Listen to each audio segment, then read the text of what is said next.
Hello, everybody, and welcome here to the Sports Talk Network and Steve's Wrestling Ramble on late Thursday night. This will be a quick episode, just like the last few, just because of time constraints in regards to my availability to do an episode and at work in the morning. See, I have this in my ear. It makes you look smarter. Or you're twirling in your hand. Anyways, I don't know if you guys can see the writing here.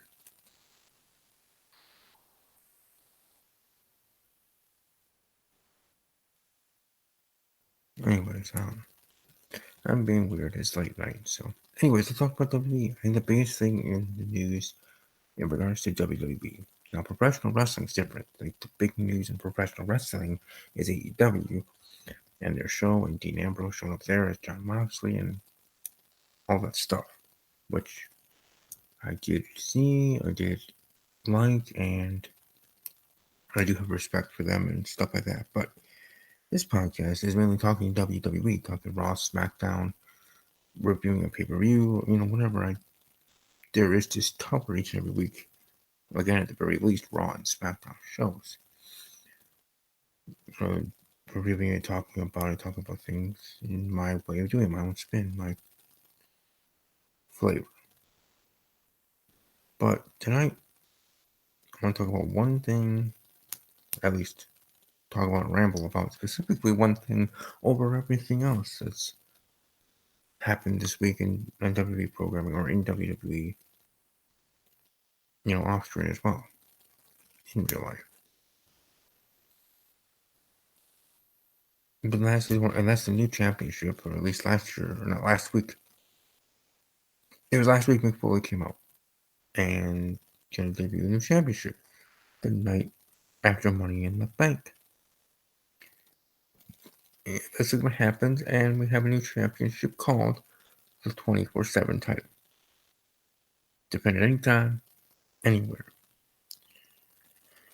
And even returning legends that are visiting or returning for a short stint, like Goldberg or The Undertaker, can battle for the prestigious championship and hold it for a couple seconds or days or however long that can be done. But the way it started off was kind of hokey, maybe a little lasting too long in regards to this segment and such. And it seemed to those highlights, but it was entertaining to me, and it was the most entertaining part of the show last week of Raw. And it spilled over to SmackDown Live because near the end of Raw, or of course the last segment in regards to said new championship, R-Truth, who is helping glorious Robert Roode leave, or Roode thought that's what the case was. He goes to sit in the passenger seat and car, and there's a referee. He's like, "What the heck are you doing here?" And R-Truth attacks Robert Roode, rolls him up, pins him. 1, 2, 3, becomes a champion. It goes over to SmackDown. Okay, that makes sense, right? So it's not just on Raw; it's on SmackDown because it can be defended. Anybody from any brand can be winning this championship. So have R-Truth be the champion. He's made it his own. He's made it in his 2 weeks of life of this championship. He's made it relevant, made it entertaining. I really enjoy it. But R-Truth has done for the championship and for himself. I know, and it's probably true that this title is for the jobbers and for them to do something and be able to be on TV, especially if you have 6 to 10 of them on TV every week or something to that effect. That's great for them. That's good publicity for them to be able to be seen, not just coming to the taping, not see that you're not on the card at all, let alone being a jobber and in a match and putting someone over and over there.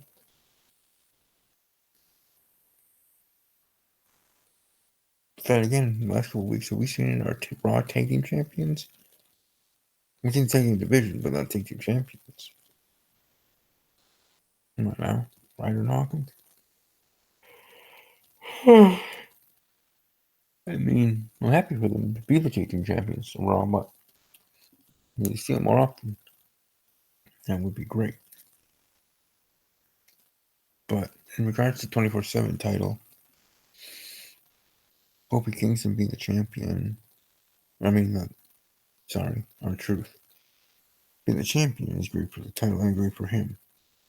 And as I said last week when the 24/7 title was debuted on this show, I was talking about how it brings me back to the days in regards to when life was easier for myself as a kid and during the Attitude Era with the hardcore title and the 24/7 rule.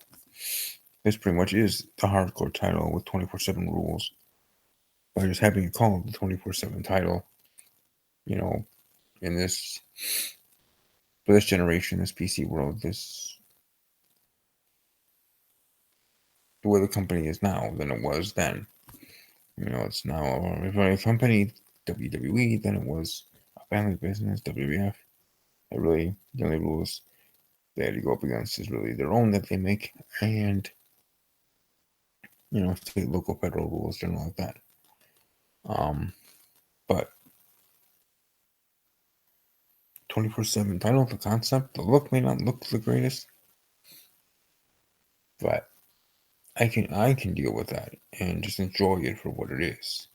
Others may not, but that's their business. But I actually have enjoyed it. It's the best part of the shows, and I hope that continues. And I hope that he doesn't mess it up in regards to booking it, the segments for the championship.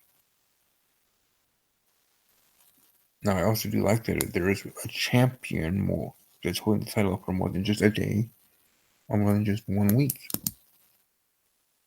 Though technically he did lose it in regards to Elias winning the championship on SmackDown, but then he got it right back 20 minutes later at the main event. In the main event after the tag team match, and then with the help of Roman Reigns, got the title back. So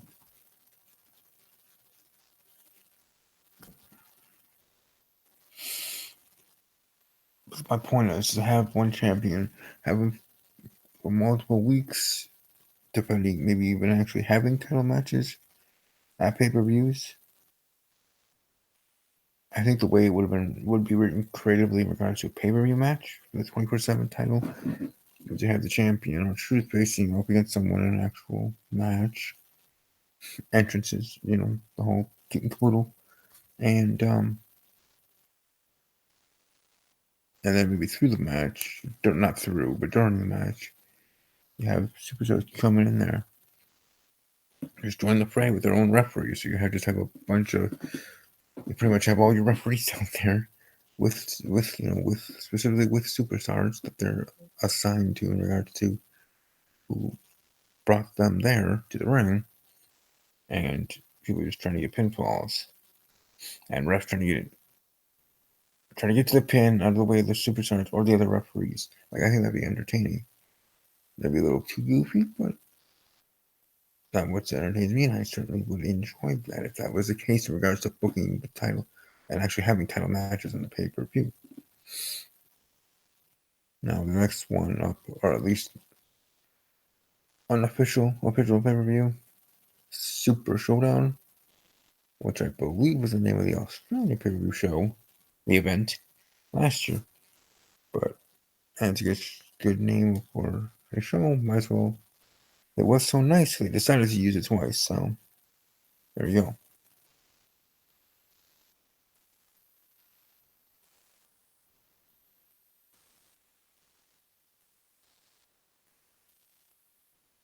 I just hope that it can be released correctly and can be best for business.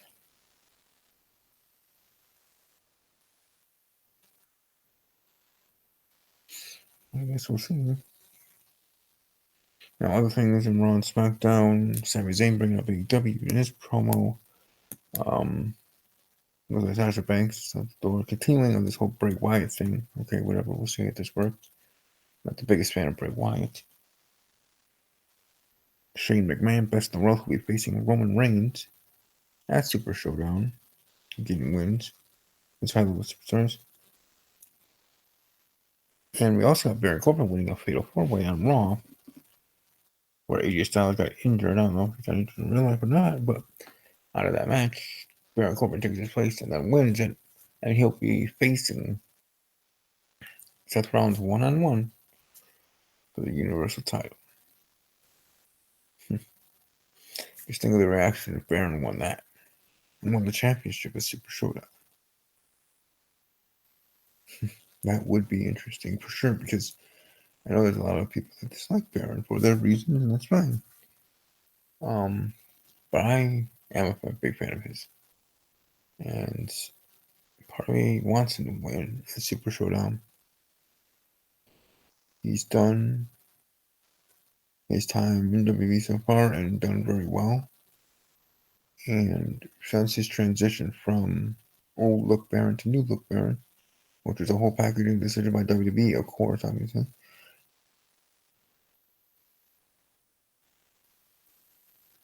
And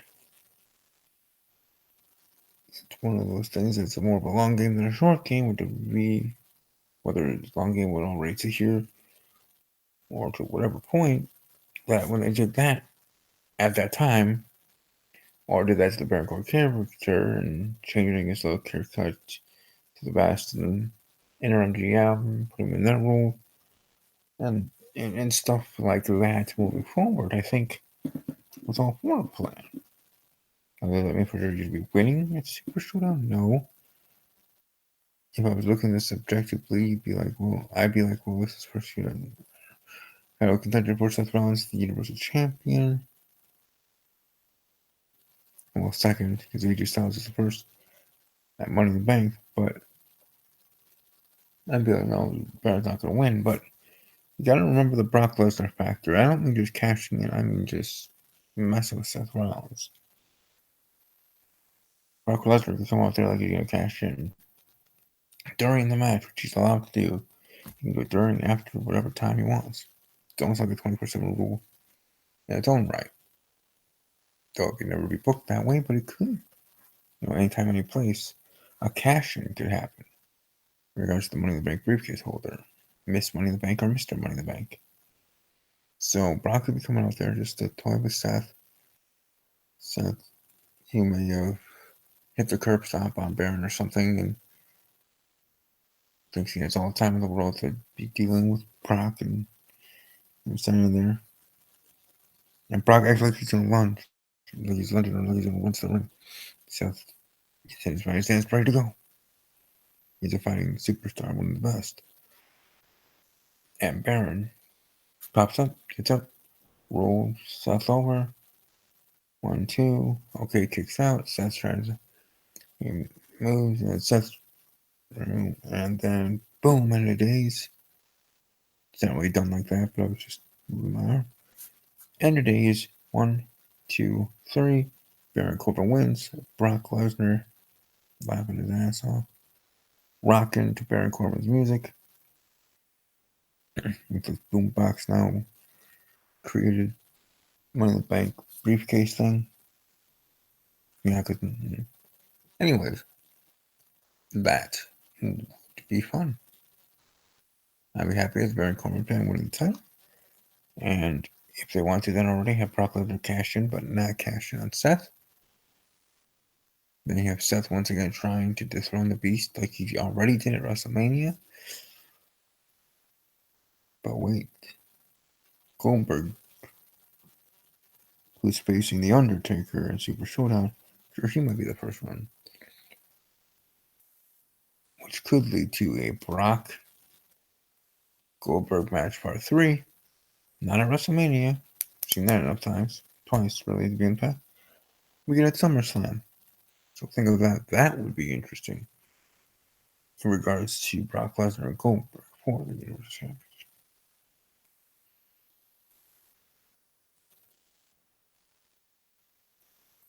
Hmm.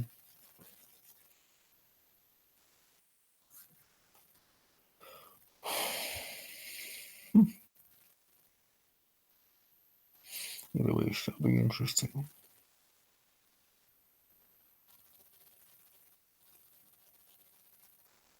So the 24/7 Championship, we have Baron Corbin going to be facing Seth Rollins. In regards to Super Showdown, we have Kofi Kingston versus Kevin Owens. Seth Rollins versus Baron Corbin. Um, we have The Undertaker versus Goldberg. Triple H versus Randy Orton, who are really now friends again, right? Because they had that Evolution reunion not too long ago when Batista returned. So was that October last year? Point is, they're not enemies. It's like they're having a friendly. It's like one of those friendly games that they call them in soccer or South American football. So like a friendly match between Triple H and Orton, because there's no actual beef with each other.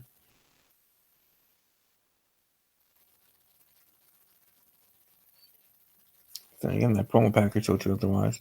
Point is, Super Showdown shall be interesting, and if it's being booked better than WrestleMania, well, we're going to have to see for that in regards to the results of the match qualities, and there's an overall presentation.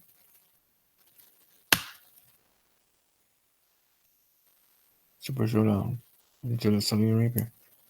Interesting indeed. If anybody who's watching this video from Saudi Arabia, say hi. I really appreciate your time. And yes, I have this different camera angle than I usually would, but in this regard, I'm a little bit lazy today because it's been a long day for reasons. So, anyways, I think I bid you all adieu. Raw, SmackDown, good shows, or at least fine shows. I'd say SmackDown Live was better. Overall, I really enjoyed the 24/7 title. Didn't figure that out. And hopefully Baron Corbin wins the title at Super Showdown. But we'll get to that in a couple of weeks. Well, actually, a week from Friday, which is tomorrow. So, next week. So, next week, I don't know if I'll officially be calling it a predictions episode, but maybe not. Might also have to look up when the next actual pay per view is. But anyways, thank you for watching. Smash that like button, subscribe to the channel, ring the bell so you know when I go live with the next video. Find me on Snapchat and Instagram at StevieK_06. Again, that's StevieK_06. Twitter at TheRamble_WWE. Also, want to let people know that I am applied to the new Whodunit game. I know I talked about this last year. I played Whodunit on Twitter, 2018 version. At Whodunit 2018, but now there's a new Whodunit game. That Twitter is at Whodunit DP Double Vision. So I hope to be casted there and unmask the killer in that game. And for those that want to know what the heck is all about Whodunit, just search Whodunit ABC on YouTube. And I know there is one YouTuber, I guess technically officially, that has the whole season, the one season of Whodunit. But all in all, hope you all have a great rest of your day. A great upcoming weekend as well. Enjoy your Friday tomorrow. Otherwise, and above all else, as always, take care.